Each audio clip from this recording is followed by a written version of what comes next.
Thank you everyone for being here with us in Laramie, Wyoming, or in remote in Zagreb, Croatia. My name is Federiga Bindi. I'm the PI for this ERASMUS network, Women in a State of Women, which has been financed by the European Commission. And for the last 3 years, I've been working on women leadership in issues as diverse as religion, media, academia, military, and so on and so forth. And now we are running a series of practitioner seminars and conferences. And today we're going to talk about the military. And we have two exceptional speakers. I will introduce the first, which is Kolinda Grabar, former president of Croatia. Before that, she was the Assistant Secretary General at NATO for Public Diplomacy. Previously, she was a foreign minister, one of the best foreign ministers ever, according to my own boss, who was foreign minister alongside her. And before that, Minister for European Affairs. So she has been anything in military, from head of the armed forces to working on the military side at NATO. And I'm going to leave you to my good colleague, Stephanie Anderson, to introduce Colonel Barrington. Here you go. Thank you so much. It gives me great pleasure to introduce Colonel Catherine Barrington, who is commander of the 90th Missile Wing of the Francis D. Warren Air Force Base in Cheyenne, Wyoming. She leads the wing's 4,200 military, civilian, contractor personnel in defense of the United States. Combat-ready airmen and nuclear forces provide strategic nuclear deterrence by operating, maintaining, securing, and supporting 150 Minutemen, 3 intercontinental ballistic missiles, which stand on alert and constantly ready to launch at the direction of the President of the United States. Colonel Barrington received her commission from the U.S. Air Force Academy in 1997. She then served as missileer and maintenance officer for the Minuteman III intercontinental ballistic missile weapons system. During her first assignment at F.E. Warren, she served as Senior Instructor Combat Crew Commander. As a missile maintenance officer at Minot Air Force Base in North Dakota, she served as Facilities Flight Commander, Generation Flight Commander, and Maintenance Operation Flight Commander. She's held staff appointments at Headquarters Air Force Space Command, as requirements lead for an advanced space control program, and as speechwriter to the commander. Colonel Barrington returned to F.E. Warren to serve as commander of the 319th Missile Squadron. After squadron command, she attended the National War College. And prior to her current commission, Colonel Barrington was Director of Operations and Communications for 20th Air Force F.E. Warren Air Force Base. Can we please welcome Colonel Barrington? Thank you. Thank you all. Shall we begin with President Grabar? Thank you. Thank you, Federiga. You can call me Kolinda. Yeah, I call you Kolinda, but you know, everybody calls me Kolinda in any case, which, you know, in the beginning, it was part of this patriarchal culture of calling women by first names. But actually, my first name is so unique and my last name is so long that everybody prefers to use the first name. And I like to be on the first name basis with people wherever I go. So thank you so much for this invitation, and good morning, good afternoon, good evening to all of you, depending on what part of the world you are right now. Again, it's wonderful. It's a pleasure to be with you here today. And of course, having had a relatively long career for my age and having lived so fast, because in Croatia we had to live fast as we were building the country and institutions, including the military. I have lots of experience in all of the areas that you mentioned, Federica, but today we are focusing on women in military and security, and women, peace and security. So let me focus my opening remarks on those aspects, and I'm looking forward to our discussion afterwards. Well, first of all, when it comes to women, peace and security, I think that my first experiences actually came at my birth, because my father, as a typical Croatian at the time, was expecting a male, a son, and was looking forward to having a son. However, when he got a daughter, he just decided he had to make the best of it. So on the one hand, I always had to prove myself. I decided I had to prove my value to my father. And on the other hand, having grown up with him and with the boys who surrounded me, I actually did not think of myself in terms of being a girl or a woman until I think I started elementary school, and they classified me as female in class. But prior to that, my dad taught me to shoot when I was about 4 or 5 years old. I played all sorts of boys games with the boys with whom I grew up with. So speaking about physical, mental, and other capabilities, again, I never ever felt different. And as a matter of fact, throughout much of my career, I sort of resented looking at myself and speaking out as a woman to being classified in any way.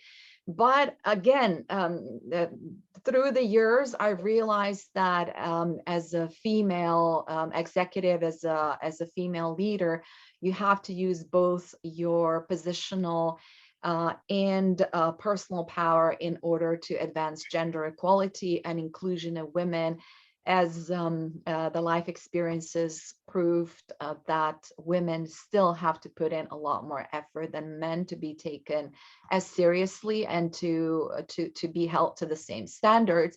And that in particular in situations of conflict, war, and instability, the position of women is so much more difficult. My real experience with war and military started when I was 23 years old and the war broke out in Croatia. And I decided to start working for the Croatian government rather than for international organizations and institutions. And apart from having lived through those war years in Croatia and later on in the neighboring countries, I also participated in peace negotiations, peace processes, reconciliation, and rebuilding in Croatia in all of my capacities as a career diplomat that had all sorts of jobs, but also as Minister of Foreign Affairs, who was closing the OSCE mission to Croatia and who was negotiating Croatia's accession to the EU and NATO. And then, of course, later on with NATO as NATO Assistant Secretary General for Public Diplomacy, and as President, as Commander-in-Chief, where I worked a lot in Afghanistan. As a matter of fact, I have been to Afghanistan about 13 times altogether, I believe, and 3 times as President, ranging from 2006 to 2018. So I also have some field experience in a theater of war where our coalition was participating. So I've experienced many aspects of what war instability does to women, from aspects of women as victims of war in Croatia and in Bosnia and Herzegovina, in Kosovo, and in other places, where in particular sexual violence against women was predominant and at the time still not recognized as a war crime. And as a matter of fact, unfortunately, was part of the abolition process. To the fact that most importantly, what I want to talk about today is that women are such important agents of change in the military, in the peace processes, in the reconciliation processes, for many different reasons, for some of the aspects that sort of define women, which I don't believe are biological traits. They're something that we'll learn through our experience and that distinguish women in peace processes, in the sense that women tend to be more inclusive, show more empathy. They tend to think of many other aspects of the peace process to include marginalized parts of society, etc., and to bridge across those lines of division in order to be able to make the peace process successful. And I honestly believe, having, looking back years, that because women, a number of women were included in the peace process in Croatia, in Bosnia and Herzegovina, and in Kosovo, including presidents, prime ministers, and negotiators, that that was one of the key reasons why the peace process in my neighborhood in Southeast Europe actually has been successful, that we have reached the level of peace and stability where we now can talk about open issues, open questions, but we're looking towards hopefully a future of peace, stability, inclusion, and progress of our neighboring countries on the road to NATO and EU membership. Now, having worked in all of that, obviously a very important component is the participation of women in military, the percentage of women that we have, their participation in senior positions in traditionally male-dominated fields, and of course, their participation in combat operations, which was something that was or is still restricted in many countries. Now, of course, it should be up to every individual's capabilities and capacities, ranging from physical to mental abilities to their qualifications. But there have been a lot of restrictions. And one of the primary tasks, and I have to say that I was very happy to enjoy the support of the two Secretaries General of NATO with whom I worked very closely, Rasmussen and Stoltenberg, that they were very keen on improving the position of women and gender equality within our own militaries in Afghanistan, etc.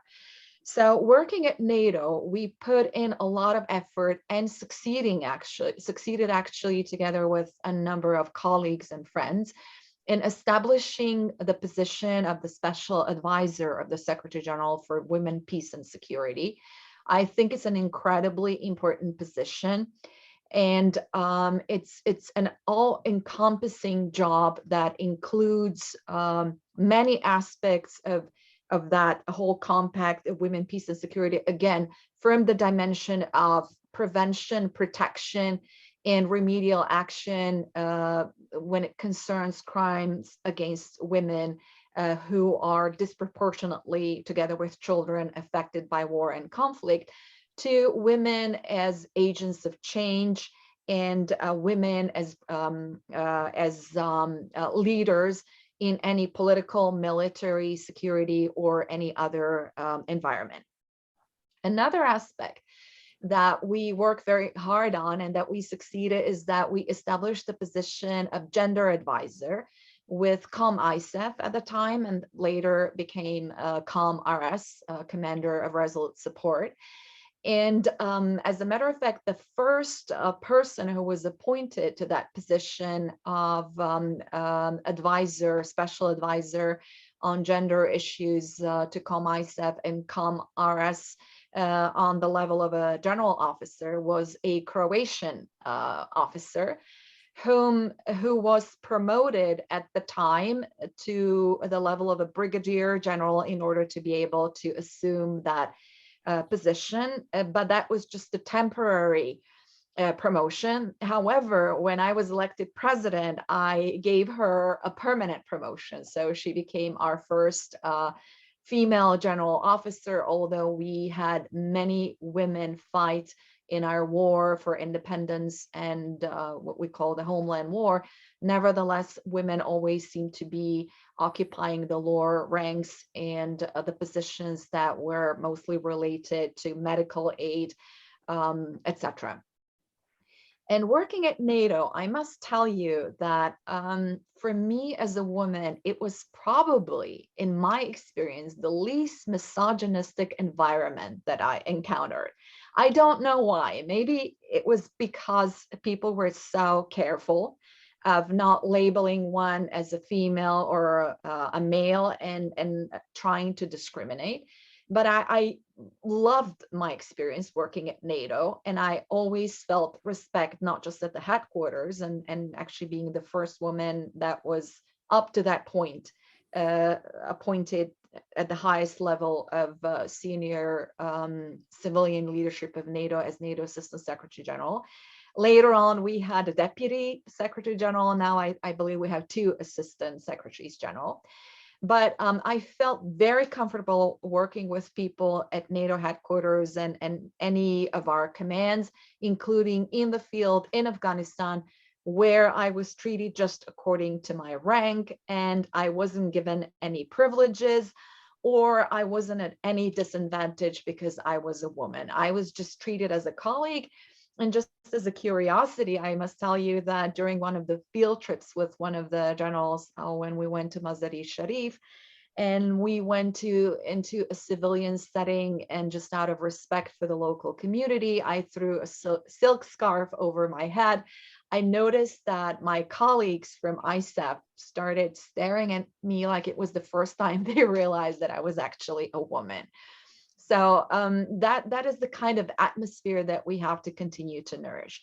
Now, when I became commander-in-chief, obviously I was very concerned about the disproportionate representation of women especially in the higher echelons of the military, but also about harassment. Sexual harassment and any type of bullying still in the military ranks in Croatia, and I believe in many other countries, is still stigmatized. And women are really not very prone to come up with their experiences. They would rather undergo the harassment than try to jeopardize their career. So I tried to introduce processes where they would be able to report these cases anonymously, and that they would seriously take care of. Another thing that I did is when I arrived to the office, we had the honor guards, and all of them were men, because the requirements were for them to be, I don't know, at least 182 centimeters tall, etc. And all of these historical uniforms were designed to fit men. And I said, no, I want women. I want women on this force. And I want the number of women to reflect at least the percentage of women in the Croatian military. So ultimately, I succeeded in doing that. It wasn't easy for them in the beginning, but later on, I saw that actually a lot of my colleagues from other branches of the government loved having and actually asked for women to be part of any official delegation and any official ceremony where the honor guards were present. And a lot of these women would actually carry out those protocol ceremonies, so that foreign dignitaries would have to report and greet women in our honor guards as well. This is just a simple example, but I really tried to translate that to all the levels of the Croatian military. And I think that we are getting there where male colleagues, but what's more important, the public in general, is more than willing to accept women as leaders, as commanders, and to think of them in equal terms as men. And we've also encouraged more women to apply for military service. Now, a huge task remains ahead of us as we look at the current situation in Europe with Russia's invasion, aggression of Ukraine. Obviously, the long-term security of Europe is at stake. But again, we're looking at another conflict situation where we have to protect women from indiscriminate crimes, but where we also have to push for more of a value for women, the role that they play in the defense of Ukraine and in the military and security operations. I have to tell you in conclusion that I'm actually very pleased to see, as I try to follow anything that comes out of Ukraine, and being a native Croatian speaker, I was able to understand Ukrainian to a high degree, and now I'm almost proficient in Ukrainian, having watched so many reports and videos.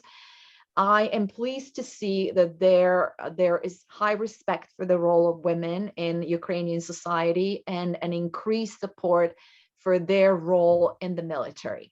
The problem before the war, honestly, I don't know whether it's being solved or not, was the segregation, that you had female military units in contrast to, for instance, Croatia, where you don't segregate between men and women. They're part of the same military structure and hierarchy, and they're accepted as per their performance and qualifications rather than being labeled, okay, they're women, they have a special type of uniform and they should belong to a special type of unit. Again, I really honestly don't know whether this is something that has been worked out in Ukraine, but I'm looking forward to giving more of an appreciation from all of us to the world, to the role that women have played in the defense of Ukraine and our common values. So thank you so much for your attention, and I'm looking forward to our conversation, and I'm particularly looking forward to Colonel Barrington's remarks and hopefully getting to know you in person soon. Thank you. Thank you.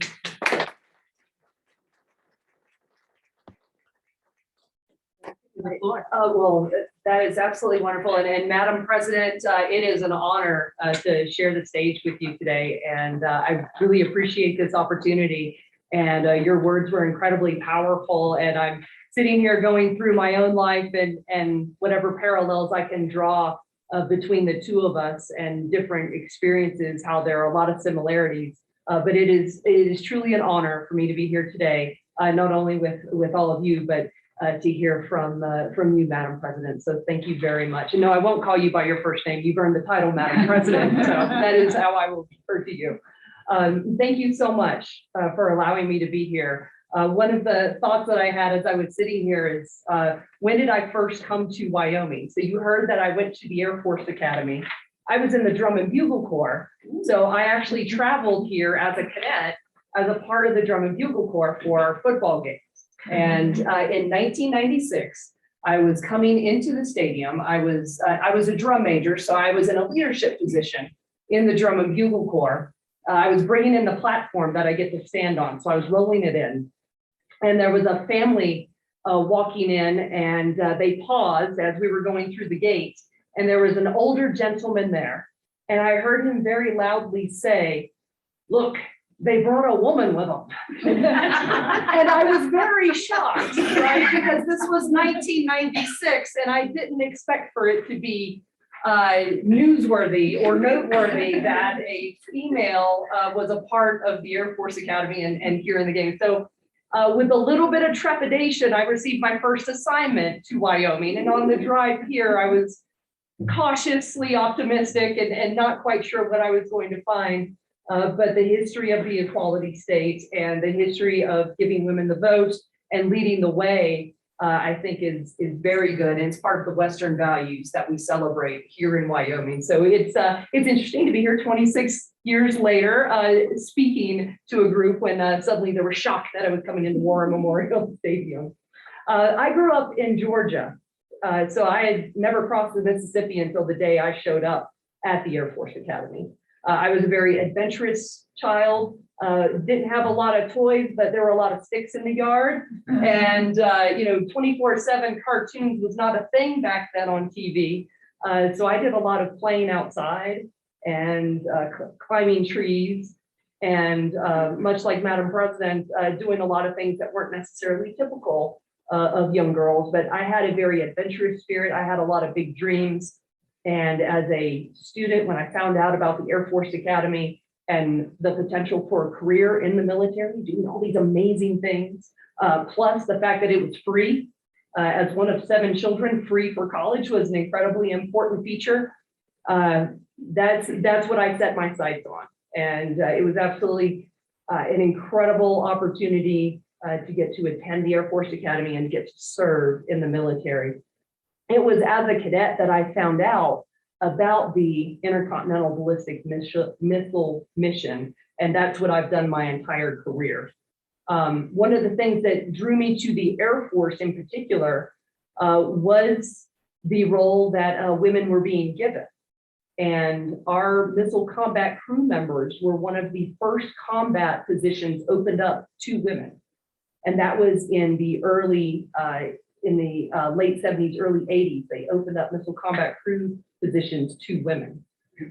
When I was in high school in the 90s, that's when Desert Storm kicked off. And if you are old enough to remember Desert Storm, we deployed a lot of women to the theater of combat. And that sparked a debate because you're not supposed to have women in combat at that time. And so there was a lot of backpedaling by the services. You could tell they were drawing a fine line of, well, they're not really in combat. They're just in the combat zone, but they're not getting shot at. But there were women who were very much in the combat zone and were at risk in that war. So it sparked the debate and it sparked change. And as a high school student, I saw that the Air Force was the first to open up and accept more and more women. And we were the first ones to allow women to be fighter pilots. And as a cadet, we got to watch the first fighter pilot, female fighter pilot, go through training and earn her position. She's now a 2-star general, chief of safety for the entire United States Air Force, and just an incredible leader, absolutely amazing person. But I saw opportunity in the Air Force. And that's my first message is whenever we show people that there is opportunity for you, it attracts the talent. It helps people say, wait a second, I want to be a part of that. So there is value in showing people that there's opportunity. And that's what I saw and how I ended up at the Air Force Academy and how I ended up as a missileer. Because I saw that there was opportunity to be an operator, to be somebody who does something, who has a direct role in warfighting and not a supervisory role or a paperwork or a support role. And as I learned about what the ICBM mission does, not only the mechanics of it, but the impact that it has around the world, I fell in love with the mission. And I liked the opportunity that it presented, not just to me, but the positive impact that it has around the world. Nuclear deterrence is an incredibly important concept because the idea is very simple. It is, let's not have a war. Now it is peace through strength, going back to Teddy Roosevelt. It is, let us have a very big stick and let's hopefully let cooler heads prevail. But it is very dynamic and it is something that takes a lot of work and it takes a lot of responsibility, and it is an incredible mission. And I appreciate the opportunity that I have and that I've had across my career. I've been stationed at F.E. Warren 3 times. So it is the honor of my life to come back and be the commander of the base where I started my career. And often I get asked the question, what's it like being a woman in the military? And I really don't have a great answer for that because I don't know what it's like to be a man in the military. I can make assumptions, but I don't really know what that's like. But I know what I've had to do throughout my career. And as a young officer, I saw a lot of leaders, they were mainly men, and I saw how they led, and I would try to take notes.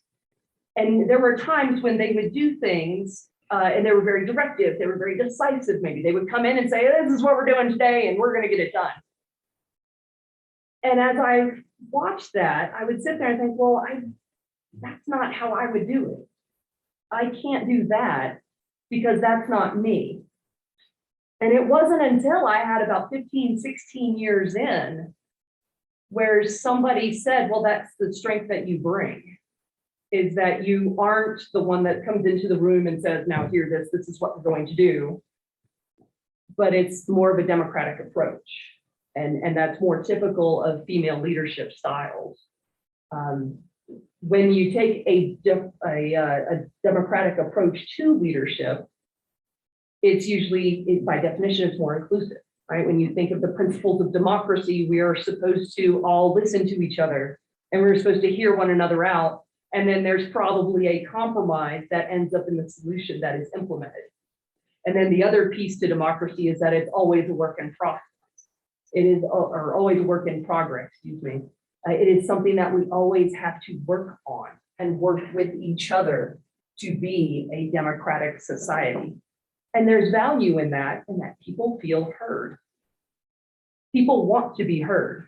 And in leadership positions, and especially in the military, there might be a concept that all I have to do is go in and bark orders and people will do exactly what I say. And that's largely true to some extent. I could probably get away with it once or twice. And then people are going to not want to do anything. And then it will be incumbent upon me to always bark the orders because nobody will take initiative.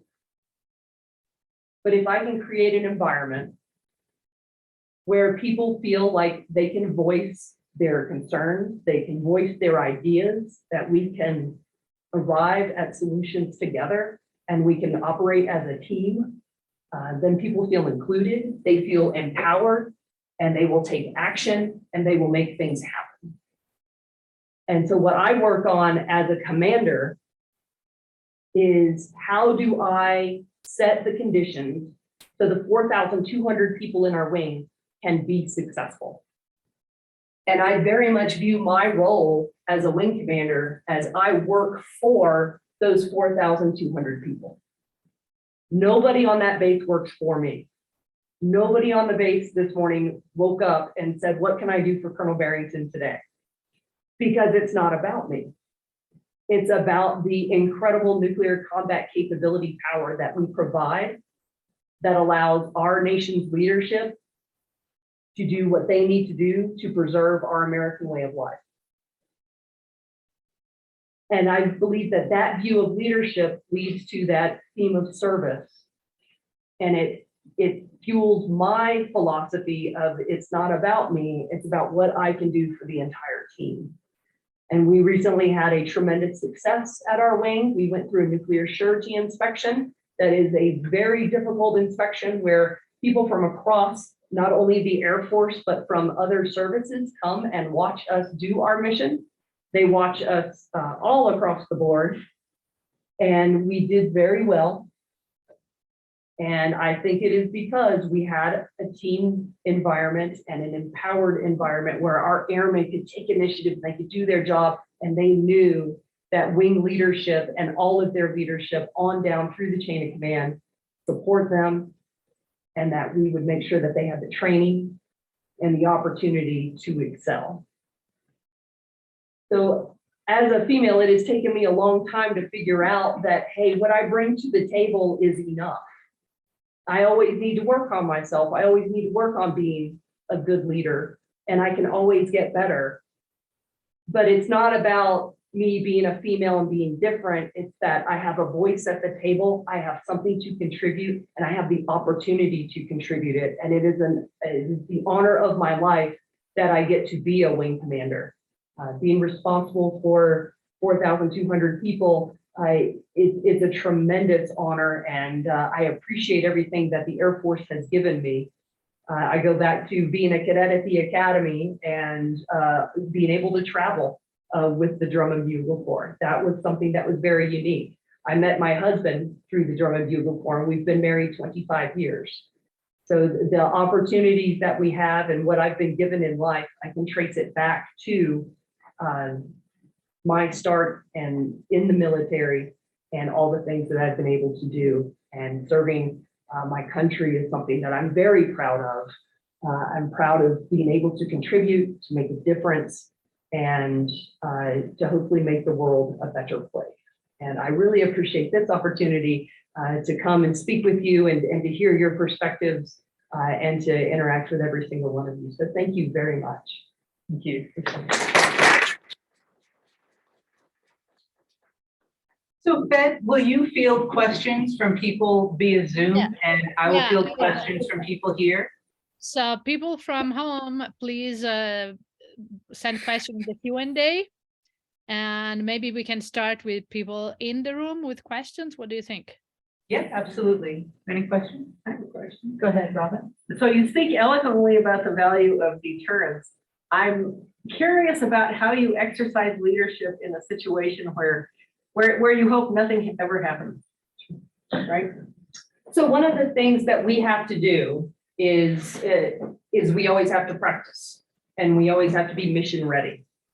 So through repetition, through exercising, all those things that we don't want to have happen, that way we're prepared. Because what's very important is maintaining a sense of calm and knowing what to do. One of the things that we don't ever want to have happen is an accident with a nuclear weapon.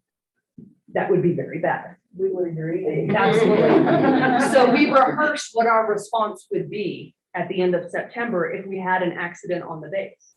So we went through a scenario where we had nothing actually happened, I'll stress that, but we went through a scenario of what would we do if, a hoist broke and we dropped a weapon. And we went through all the inputs, and we had a massive exercise where we used all of the folks on our base. We had some outsiders come in, and we went through what would we do? How would we respond, to include people suiting up and going in to go check the area and make sure it's safe. So at my level, we rehearse and we practice and we look at what would happen, because what we need to be is credible. So having weapons isn't enough. And it's not about numbers. It's about will and capability. And we have to provide a credible nuclear deterrent. So an adversary has to know that those weapons are there, they are ready, and they can be used. The will piece is owned by politicians. So that would be our nation's leadership in what they say and how they say things. I have to provide the capability. It is there. How deterrence plays out on an international scale is more for a politician, but I am responsible for capability, and we exercise that regularly. Fed, is there a question from Zoom? No, we don't have a question from the online participant yet, but I have a question for Kolinda, if I may, but both of you in reality. So I was once talking to someone who served as Assistant Secretary of State in the US, both in the Defense Department and in the State Department. And she was saying that she went into the Defense Department after the State Department, and she said she was actually surprised because, as Kolinda said before, she experienced less misogyny than she did at the State Department. And said because military are used to obey. And so if I have a commander in chief, a commander which is a superior who is a woman, they just obey. I mean, I would love if either of you, both of you could elaborate a little bit on that. Yes, thank you, Federiga. First of all, Colonel Barrington, I really hope we don't have to put all your skills and experience to practice in this current situation. But I do want to refer what you've said, which I think is incredibly important, and it's very much connected to Federiga is saying. When you said, I can't do that because that's not me. As women in all walks of life, we are looked at through a different lens that seems to distort the vision and focus more on the appearances, more on the outside than on the ideas, on what we have doing, etc. Perhaps one of the reasons why I and different women had experience of less of a misogynistic environment in military circles. Maybe it's the uniform, maybe it's the respect, not just for command, but for hierarchy. Really, you're looked at through the hierarchical order. But really, the fact that I can't do that because that's not me, I think it's very important. So as president, as female president, of course, I used to discuss it with my colleagues, female presidents or prime ministers around the world. And it turned out that most of us, or all of us, have the same problems, perhaps to a different level. Even female leaders in countries that are considered to have advanced most in terms of gender equality and equality in general, such as Scandinavian countries. Nevertheless, my colleagues had the same comments about the kind of discrimination or the type of misogyny that they were facing in the public. Again, focusing on appearances. And a question that you get a lot as a woman is, how do you balance your career with your personal life, with your family life? A question that no one would ever think actually to ask of a man, of a male person. So having that common problem, couple of my colleagues told me, yeah, well, the media used to focus on my hairstyle and on my clothes, but I resolved that just by having the same hairstyle over and over again, and just by wearing one type of suit that I recycle or just make the same type. And I was thinking about it, okay, maybe that is the way to bridge your problems, your personal problems at a time, but we all have responsibility for the precedents that we make for our colleagues around the world and for the future generations, for posterity. So I'm sorry, but one of the distinguishing physical features of women is that we look different than men. And we do have more of opportunity of expressing our femininity, which should be taken for granted. People just have to get used to other decision makers and other policymakers looking different, dressing in a different way, and speaking in a different tone. And I thought, yeah, well, we're really not North Korea to be wearing the same suit or uniform every single day if you're a civilian. And I did not, I declined or I refused to give up on my feminine features just because, to please the audiences and not to get any criticism back. So relatively recently, about a year ago, I was in a situation where I talked to a number of female officers at CENTCOM. And the commander was actually very kind to organize this roundtable with the female officers to exchange our experiences. And one of the officers asked me, so we come to these meetings where there's just a few of us women and we stand out by just our features. So what do we do? Do we behave like men? Do we lower our voices, the pitch of our voice? Do we try to replicate the way that men behave? And I told them, please don't do that.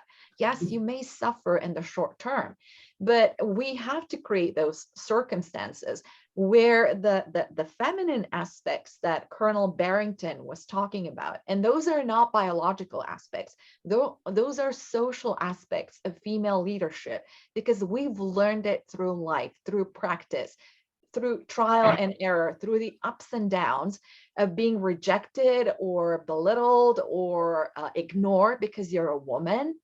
But ultimately, you have to build up to that position where you use that experience, where you've learned to appreciate others, and where you've developed more empathy and inclusion. And as I mentioned in my opening remarks, it's statistically proven that when women are involved, peace processes have much more of a chance to succeed, precisely because of these qualities of including everyone, of thinking of other people's needs, of empathy, of inclusion, of distributing the power and the resources to benefit wider society and not just to hold on to power. And one of the aspects of male characteristics, which I believe that men should be dealing with, is the aspect of emotion, where emotion was always qualified as a female trait. But nevertheless, you see from audiences that people look for emotion, that they want authentic leadership. And now looking at President Zelensky in Ukraine, he's done an incredible job based on emotional leadership, which is motivating the entire country and the Ukrainian nation to resist an aggressor who is 10 times stronger than they are, and to mobilize support abroad and around the global community.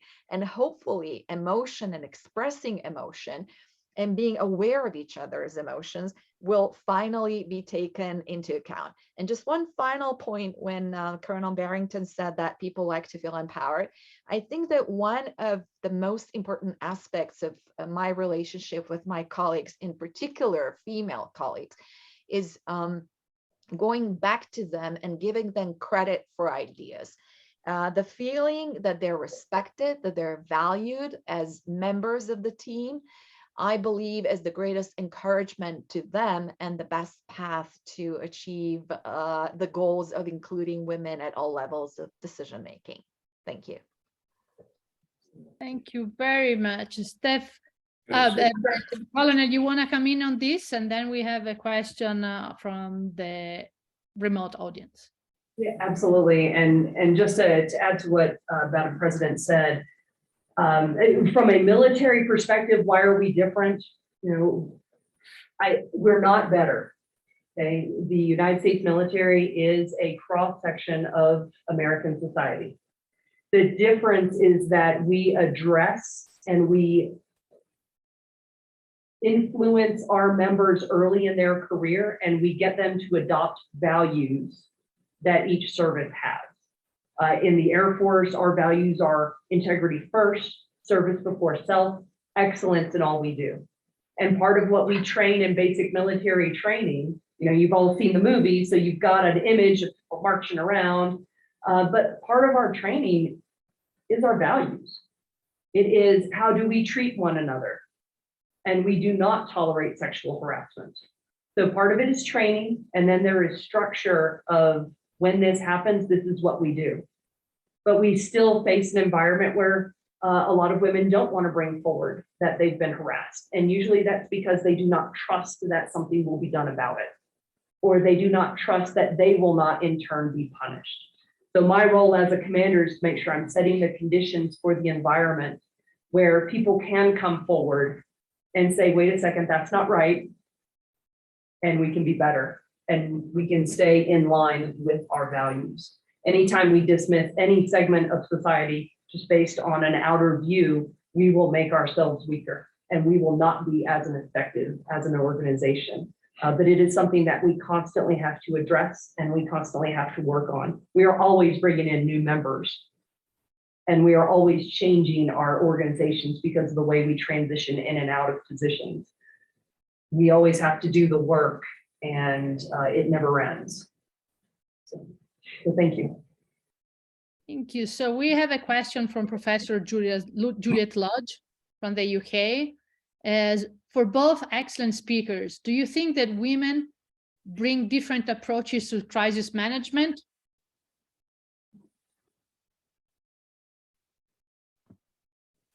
I think they do.